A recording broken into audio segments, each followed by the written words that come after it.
الرحمن الرحيم السلام عليكم ورحمة الله وبركاته. إن الحمد لله نحمده ونستعينه ونستغفره ونؤمن به ونتوكل عليه ونعوذ بالله من شرور أنفسنا ومن سيئات أعمالنا. من يهده الله فلا مضل له ومن يضلل فلا هادي له وأشهد أن لا إله إلا الله وحده لا شريك له وأشهد أن محمدا عبده ورسوله. يا أيها الذين آمنوا اتقوا الله حق تقاته ولا تموتن إلا وأنتم مسلمون.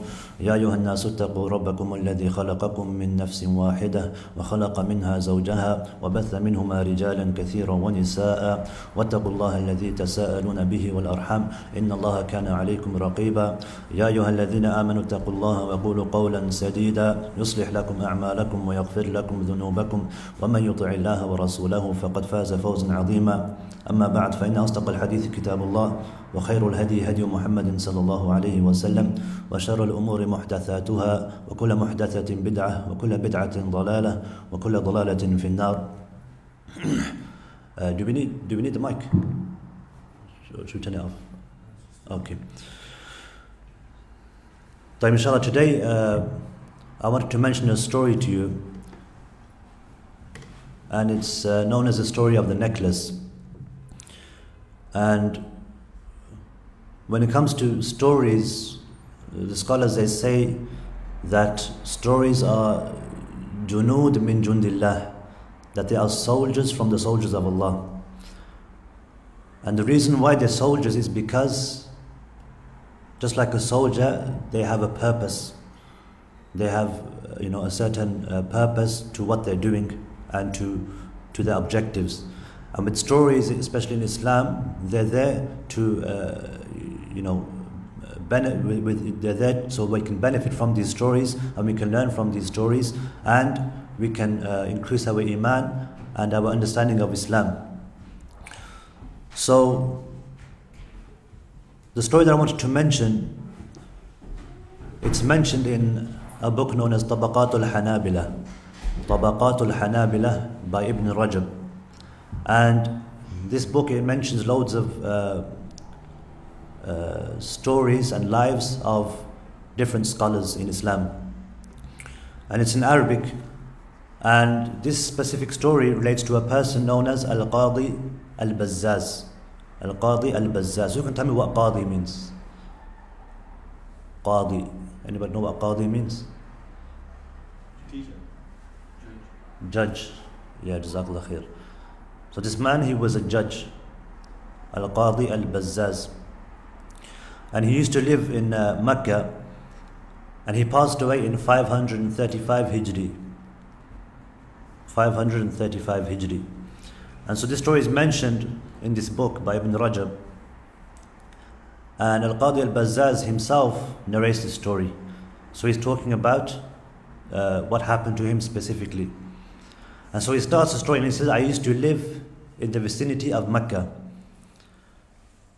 And he said, one day I was stricken with severe hunger. And I did not find anything to fight against this hunger. So he was hungry, he had no food in the house, nothing to eat, nothing to take away from the hunger that he had. And subhanAllah, this was the habit of the people of knowledge, that you would never see them with full stomachs. And this goes back to the companions and even the Messenger of Allah sallallahu alaihi wasallam himself. And you all know that the hadith of the Messenger of Allah sallallahu alaihi wasallam, when he left the house looking for food and he was hungry, and they used to be so hungry that they used to tie stone and rocks to their bellies just so they would feel like as if they were full. And it's something which nowadays we tend to neglect, and we tend to have the opposite sort of idea, where we tend to always eat to our fill. And as you all know, the sunnah of the Messenger of Allah ﷺ was that he would eat a third and he would drink a third and he would leave a third empty. He would have a third empty, or a third for air. And so this is the habit of the righteous, and it's something that we need to learn to implement and practice in our lives. There's many benefits from just this part of the story, just knowing this specific point in this story about not eating too much. The scholars, they say that one of the ways of increasing our hifth and our memory, if you want to improve our memory, it's to eat less. Because when a person starts to eat a lot, he becomes lazy and tired, and he's not as active as he is when he doesn't eat as much. And when a person doesn't eat that much, naturally his stomach is going to shrink and it's going to get smaller. And so every time he has a morsel of food, he's going to feel like he's filled himself. And this is also one of the benefits. Also, they say that during the time of the Messenger of Allah, it's mentioned that they would eat a few morsels of food a day, just a few morsels of food, and that was enough for them. And also, when you eat less, whatever you do eat, you're going to take the most nutrients from that food, because your body's not used to eating as much. When you do have something, the body's going to take whatever nutrients it can take, and nothing's going to go to waste. And you eat whatever you eat. You don't eat to your fill, and you eat until you don't feel, you can survive, and you can carry on with what you're doing. It's not a matter of eating until your stomach is full, but rather just to eat until you have enough energy to carry on doing what you're doing. So anyway, Al-Qadi Al-Bazaz, rahimahullah, he said, I was hungry and I left the house looking for food. And so he said, while I was out, I found on the floor a bag made from silk, a small bag made of silk. And he said, tied with this bag was a tassel. So you have a small bag, then you have like a tassel attached to it. So it was a nice, expensive looking bag. And attached to it was a tassel which was also made of silk. So a very expensive type of bag, a small bag. And so he said, I took this bag and I took it to my house. And you can imagine his situation. Someone who's hungry and he has no food, has no money, and he comes across something which looks very expensive. So he said, I took it to my house, and when I opened it, I found in it a necklace made from pearl. And he said, I found from it a necklace made from pearl, such that I had not seen the like of it before. So it was something that he had never seen before. It was something amazing, something expensive, and something worth a lot of money. And so he kept it in his house. And he said, when I left the house for the second time, I saw an old man in the distance. He said, I saw an old man in the distance that was seeking this bag. And with him, with this man, this old man, was a torn rag containing 500 dinar. 500 dinar. And he was saying this, he was holding this bag up, and he was saying, this is for the one who returns to me the bag containing the pearls. And so Al-Qadi Al-Bazaz saw this man, and he thought to himself, he said, I'm in need and I'm hungry, and maybe I'll benefit from this money that this man is giving, if the bag is the same bag that I have in my house and that I found. So he thought, I'll take this money because I'm in need, I'm hungry, I need some food. So what did he do? Did he take the bag and give it to him straight away? No, he went to this man and he said to him, come with me. So he went to this old man and he said, come with me. So he took him home to his house and he said to him, describe to me the bag that you have. And this is from the things that a person should do if he finds something and then somebody asks for it, that you don't give it to him straight away. You should tell him to describe it to you, if it's lost property, so that you know that it's in fact his. And if he doesn't describe it correctly, then you know that it's not his and he's just trying to, take advantage of it. So he asked him, describe this bag to me. And so this old man describes this bag to him in perfect detail. So he says to him, it's this type of bag, this color, and it's made of silk. And he mentions the tassel, which is also made of silk. And not only that, but he describes what's in the bag. So he describes the pearls in the bag, on the necklace, along with the number of pearls that they are in the bag, and the description of the thread, the tassel that's fastened to it. And so now Al-Qadi Al-Bazaz, after being told of the description of the bag that he has in his possession, he takes the bag and he gives it to him. He gives it to the old man because the description was enough for him to know that it was his bag. And so when he gives the bag to him, this old man gives him the 500 dinar. But he says, Qadi Al-Bazaz, that I did not take it. And he said, I didn't take it, and I said to this old man, it is incumbent upon me to return this to you, and I will not take any reward for it. Because this was amana for him, it was lost property. And you don't take reward for something which was considered lost property. It's a right of a Muslim to give back whatever was not his. And so he said, I gave back the bag, and when he offered me the 500 dinar, I didn't take it, and I refused to take it. But this old man, he was persistent. And he said, you must take it. You have to take this money. And he kept on pushing, and he kept on wanting him to take the 500 dinar. And he kept pushing him, and he kept telling him to take the money. But Al-Qadi Al-Bazaz never took the money. And he said, I would not take it from him. So he left me, and we went about our way. And we left, and we departed, and we left each other.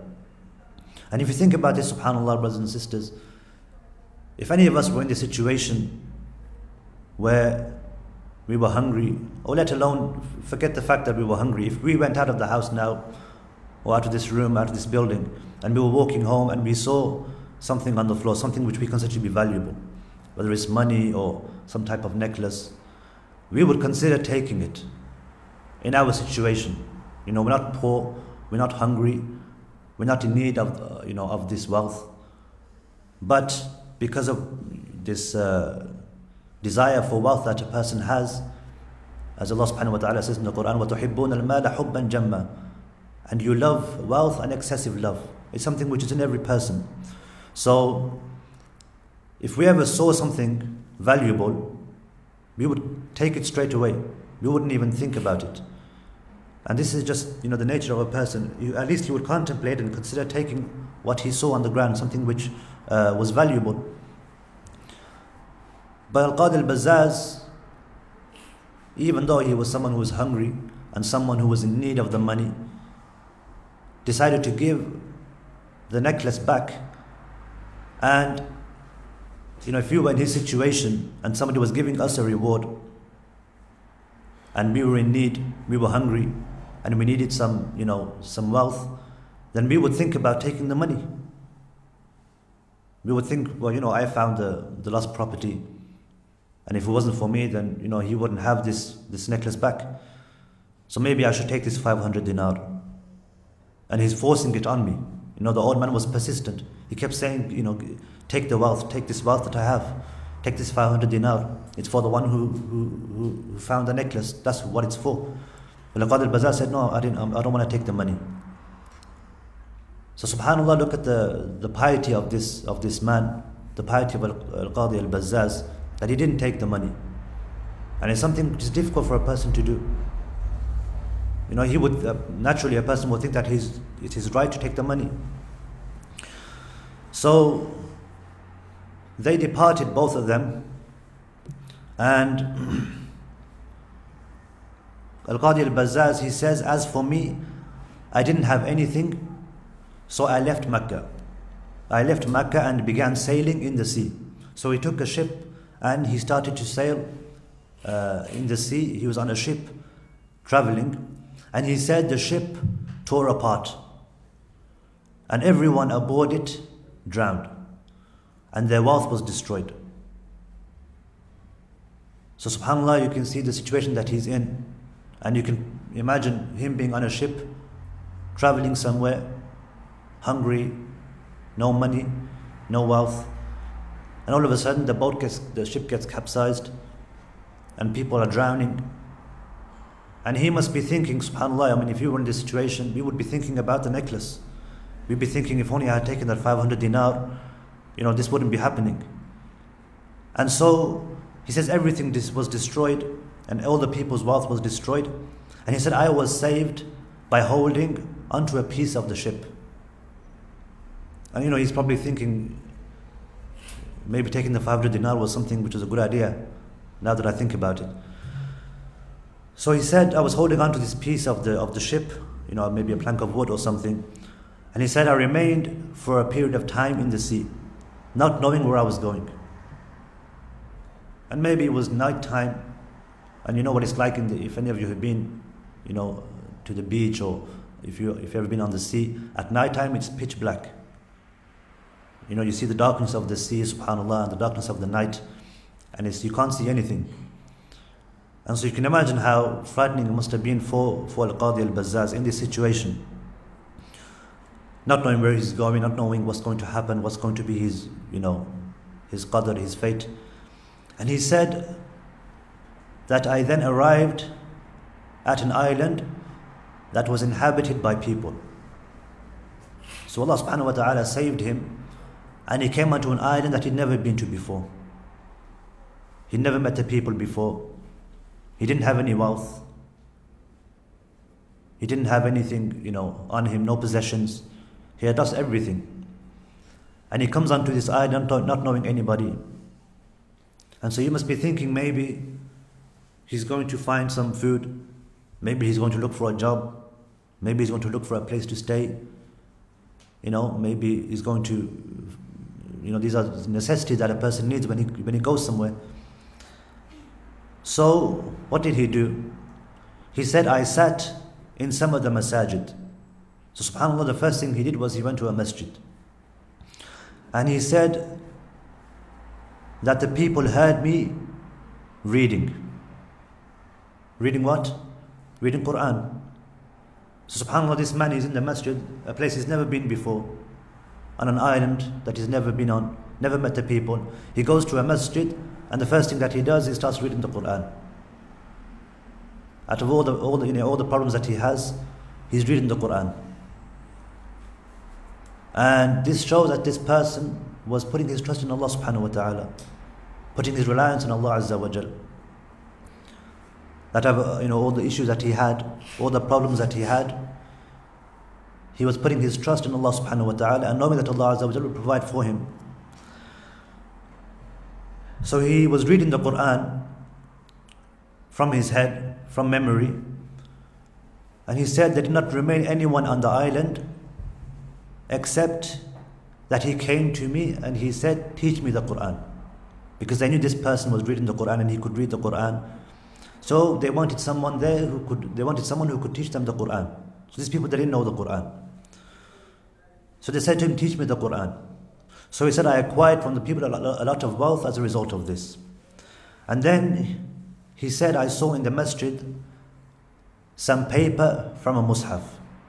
So there were some parchments, some papers from a mushaf which had the words of Allah on it. And he said, I took it and I began to read it. And so when the people saw him reading the Quran, they said to him, do you have good handwriting? Yani, can you write? And he said, yes. So they said, teach me handwriting. So the people said to him, teach us how to write. So these people were illiterate. So he taught them how to write.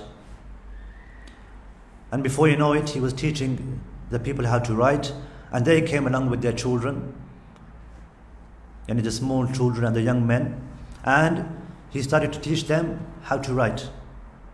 And he said, as a result of this, I acquired a lot of wealth.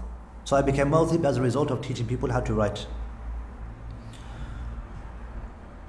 And so time goes on, and he settled down on this island, and alhamdulillah, he's made a living, and he's living on this island, and he knows the people, and the people know him as a teacher and someone who's righteous, someone who's teaching.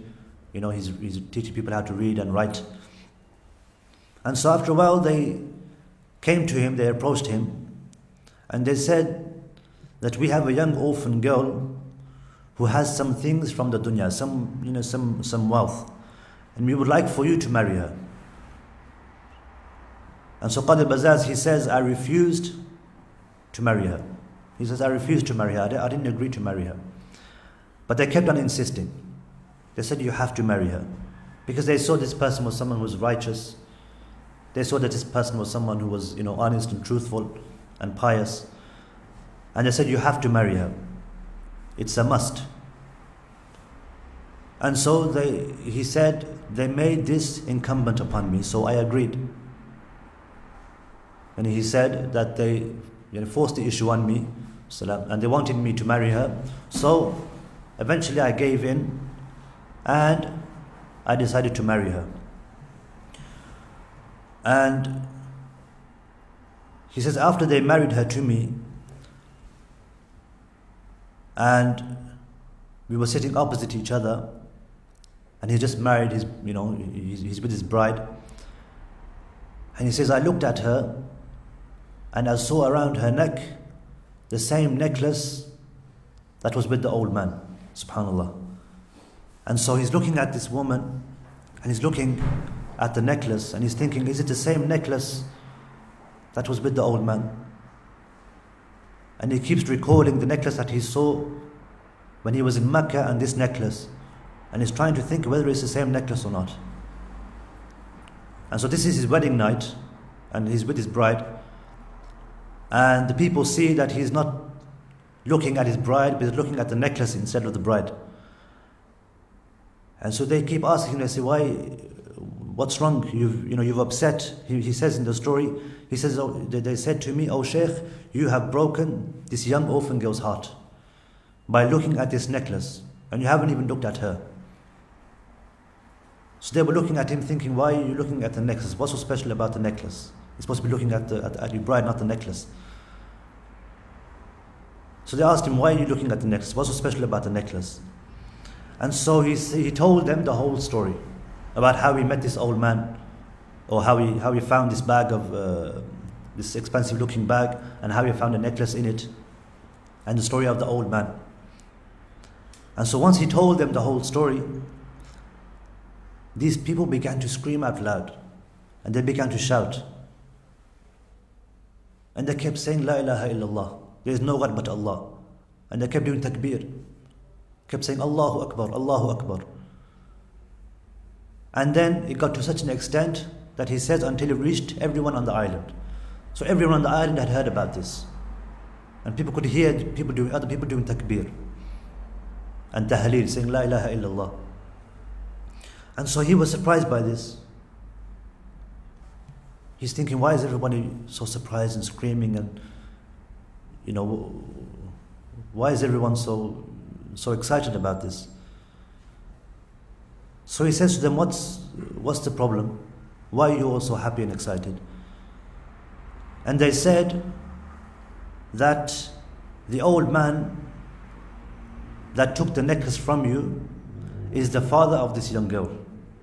Subhanallah. They said that this old man was the father of this young girl.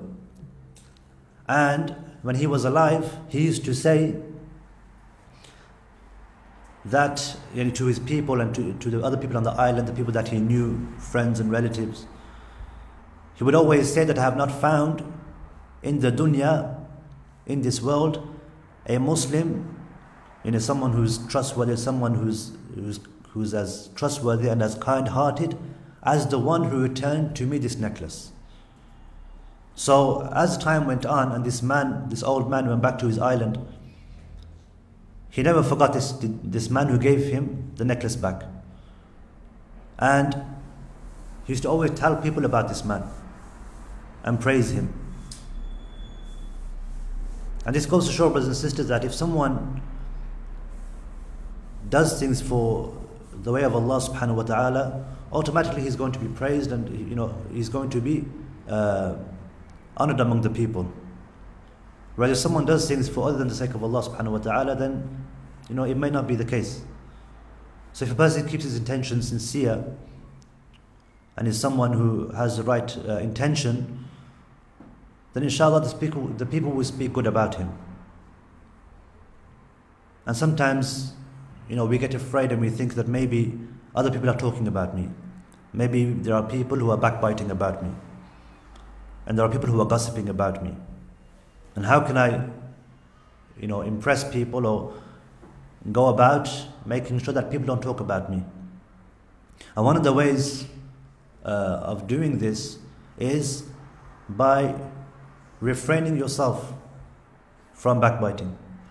by refraining from backbiting yourself and from refraining from gossiping, is one of the ways that a person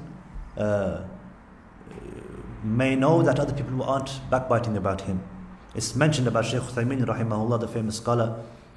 He said, he was known, as some of you probably know, he was a very famous scholar, very knowledgeable scholar, rahimahullah, and everybody loved him.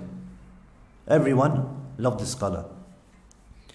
And they said that whenever he used to do a talk in the Haram in Medina, people used to say that I've never seen anything like it before in my life. Because after the talk, everybody would rush to the Shaykh. And they would try to kiss him on his forehead or kiss him on his hand, because of the love that they had for the Shaykh. And so some people asked him, they said, why is it that everybody loves you? What's the reason behind it?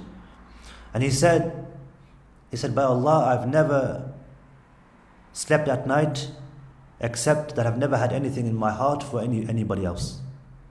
I've never had a grudge in my heart. I've never had something in my heart against somebody who did something to me or said something to me. Sometimes somebody says something to us or does something, and we carry this thing in our hearts. And we never let it go.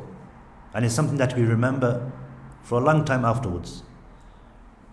And we regret it and we hate it, and we start to hate the person and what he said and what he did. And subhanAllah, it eats away at us. And the person who did it, he isn't aware of how you feel. So in actual fact, this feeling that you have, this grudge that you have, this hatred that you have, it's not affecting him, but it's affecting you. And the effect is going to the effect that it's going to have is going to be on you, not on the person itself. So it shows a person should have rifq. He should be lenient, and he should always forgive things that happen to him. The Messenger of Allah sallallahu alaihi wasallam, old women would grab him by his robe and pull him so that he could do work for them, subhanAllah. And he was someone who would go with the flow, as they say, and he would always do, if people needed help, he would help them. So this is a good quality that a person has, to be rifq, to be lenient, to be easy going. So this old man, he remembered, or he used to always talk about Al-Qadi Al-Bazaz, and he would say, I've never met anybody like this person, subhanAllah. And these people, they were telling him about this old man, they were telling Qadi Al-Bazaz about this man, and they said that he used to always make supplication. He used to always make dua. He would always make dua, and he would always say, Oh Allah, join me and this man together, so that I may marry him to my daughter. So this is a supplication that he would make. He would say, Oh Allah, join me and him together, so that I may marry him to my daughter. And the people of the island, they said, now this has happened, subhanAllah. His dua has been answered. After making dua for such a long time, and not forgetting this simple deed that this person did. One simple deed that this person did, and it changed this man's life, subhanAllah. And this old man, he never forgot. He never forgot this man. And he always made dua for him. And it reminds me of a story that one person mentioned. He said, I was on the bus, and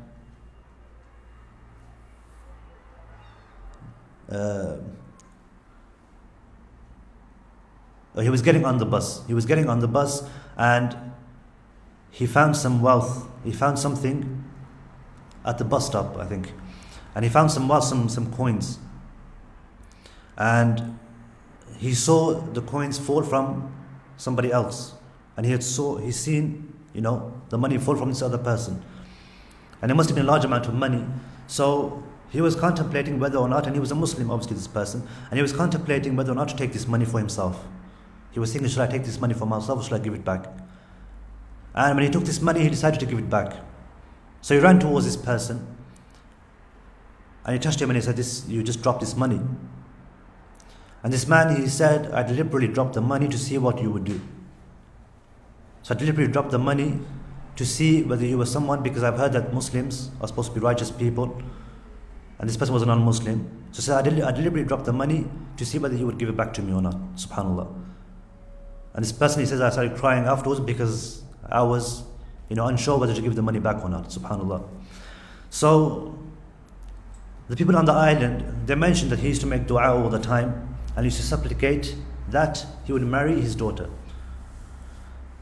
And subhanallah, he ended up marrying the daughter after all the trials and tribulations that he went to. And so he carries on with the story and he says, so I remained with her, and with my wife, for a time period, and I was provided with 2 sons by her. So we lived together and we had 2 children, 2 sons. And then he says, then she passed away. My wife passed away, so I inherited the necklace. I got the necklace, me and my 2 sons. So we all inherited the necklace after my wife passed away. And he said, then my 2 sons passed away. My 2 sons passed away and the necklace became mine. And he says, the necklace became mine, so I sold the necklace for 100,000 dinar.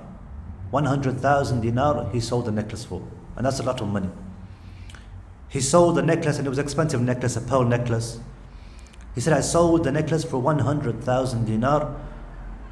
And he says, the money that you see me with now is what's left over from that money. So he actually, in actual fact, lived off the money that he made by selling that necklace that he lost while he was in Mecca at the time. So subhanAllah, this is the story of this judge, Al-Qadi Al-Bazaz, and the story of the necklace. And there's many fawaid, there's many benefits that we can take from this story. How the righteousness of this slave of Allah Azza wa Jal became something which helped him, and was something which became a means of sustenance for him in the future. And Allah subhanahu wa ta'ala says in the Quran, وَمَن يَتَّقِ اللَّهَ يَجْعَلْ لَهُ مَخْرَجًا. And whoever fears Allah subhanahu wa ta'ala, Allah will give him a way out. وَيَرْزُقُهُ مِنْ حَيْثُ لَا يَحْتَسِبُ. And He will provide for him in ways that he never even imagined. Subhanallah. That He will provide for him in ways that he never imagined. Whether that's wealth, or whether that's, a gift from somebody gives him a gift, or clothing, or, maybe a bride, somebody to marry.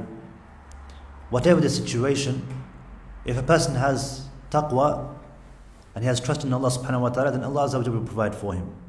And sometimes we don't know that Allah Azza wa Jalla has provided for us. Sometimes it comes in our lap and we don't realize, and we take it for granted. I have a friend in the Islamic University of Medina, and he's from Singapore. And he's just graduated, and he's got loads of books.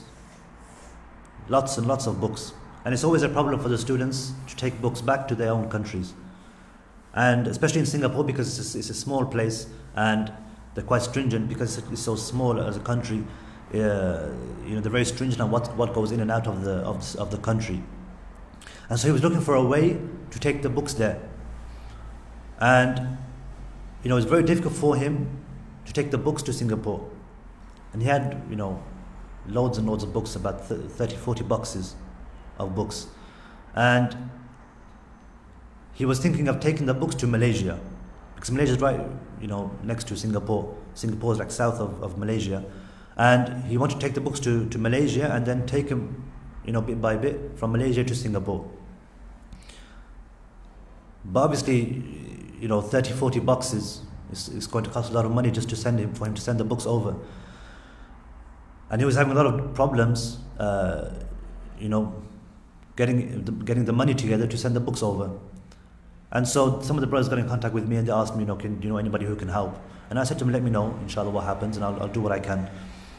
And later on, one of the brothers I met, one of his friends, he was here, and he said that subhanAllah, something very strange happened. While he was there, while he was in Medina, trying to sort out his books, he met someone from Singapore who actually owns a shipment business. Somebody he's never met before in his life. He just happened to be from Singapore, and he was there for Umrah, and he met this person, and he had a business in shipping, a shipping company.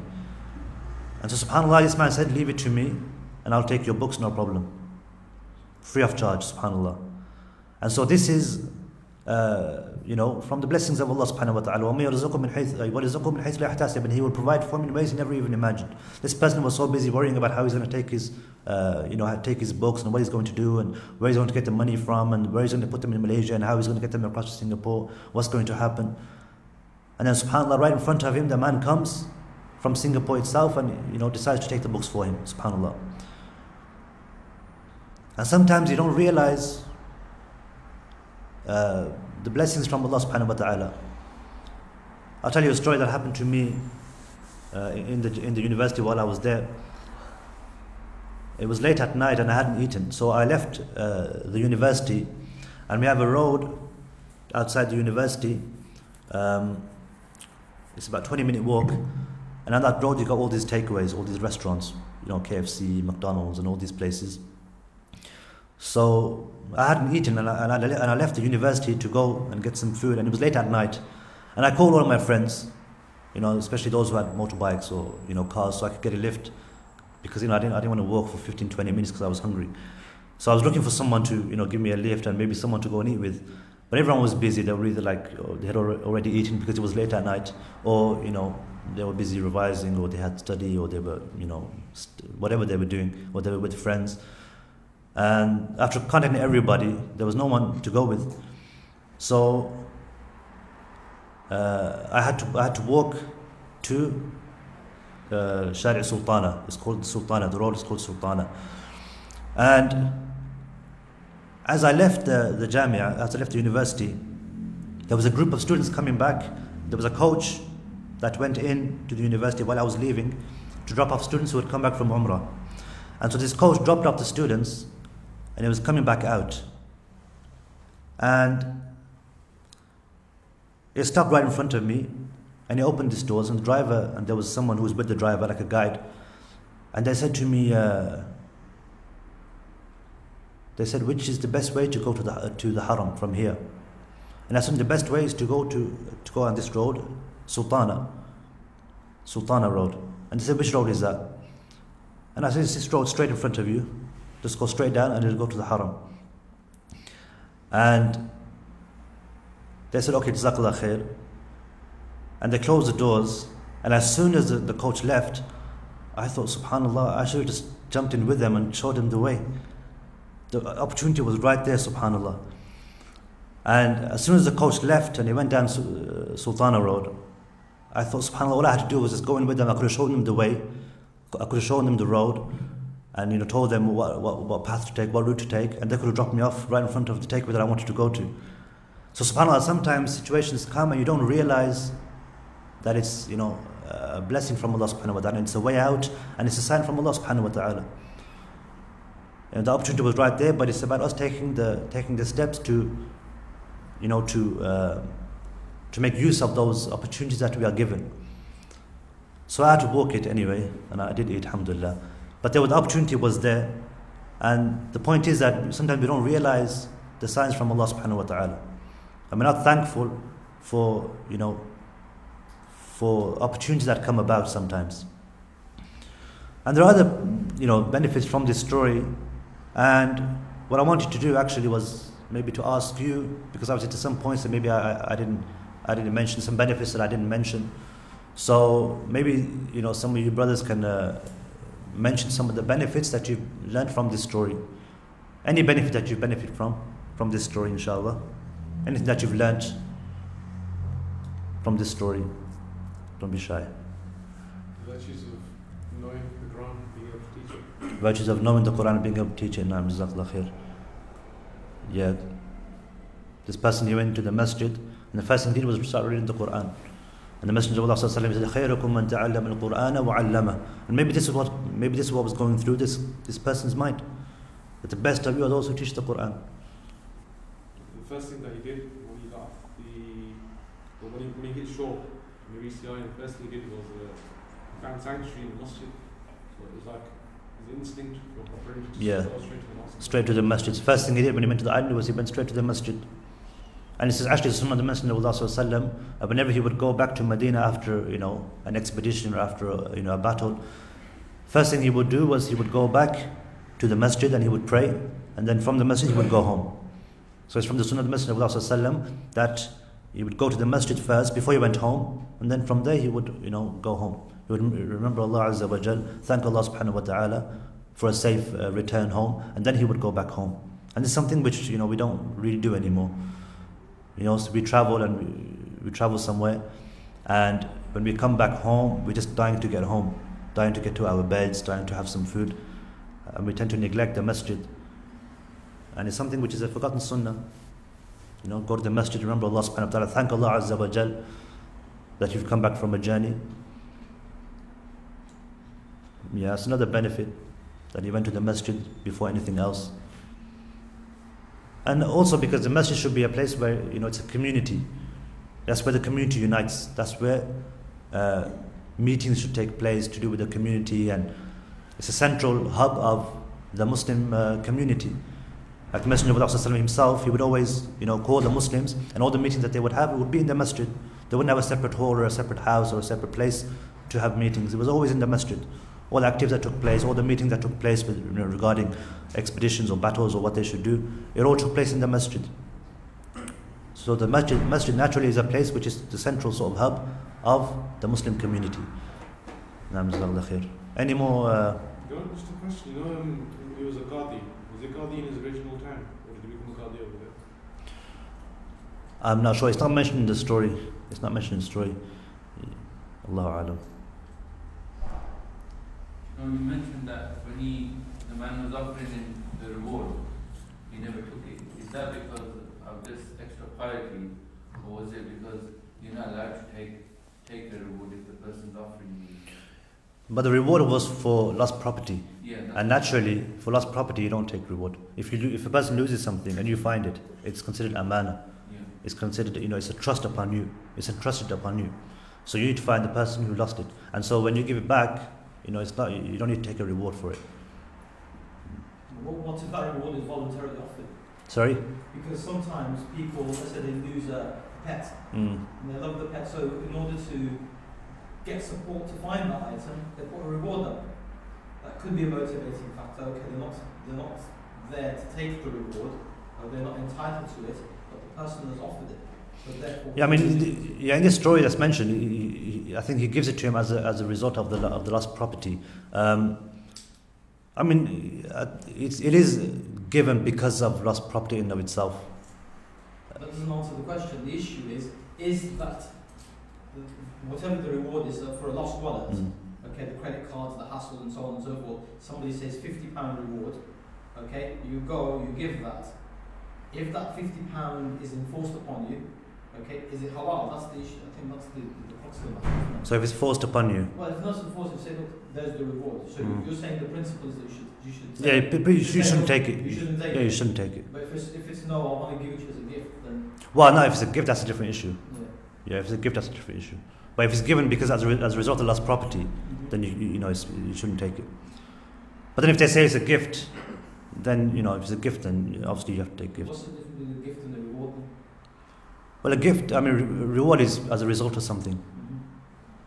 Yeah. So you're saying the reward is not jais, is that what you're saying? Yeah, if it's for lost property, then it's not allowed. But if then he says it's a gift, then I mean, it's best not to take it. But if he doesn't say it's a gift after that, then you have to take it then. Any more fawaid that we can have from this story? Importance of sincerity and putting your full trust in Allah, and it opens doors that you can't even imagine. No, it opens the doors that you can't even imagine. It's putting your trust in Allah Azza wa Jal, regardless of what happens, regardless of what situation you're in. If you go on a ship and the ship, gets, the ship is wrecked and you're stranded, and then you end up on an island, you don't know anybody. But after all that, he puts his trust in Allah subhanahu wa ta'ala. So this, is something which is important, putting your trust in Allah Azza wa Jal, regardless of the situation. The old man being consistent and persistent, making dua that he marries his daughter. Yeah, subhanAllah, like this simple act that this man does, just giving the necklace back, this old man, he never forgets it. Even though he offered him a reward. He never took the reward of 500 dinar. He remembered this for the rest of his life, subhanAllah. So when he went back to his island, back to his family, back to his friends, he never forgot this old man of this small deed, and he kept making dua for him. And eventually, subhanAllah, this old man, Qadi Al-Bazaz, this man who gave back the necklace, actually ends up marrying the daughter of this old man, subhanAllah. Any more questions?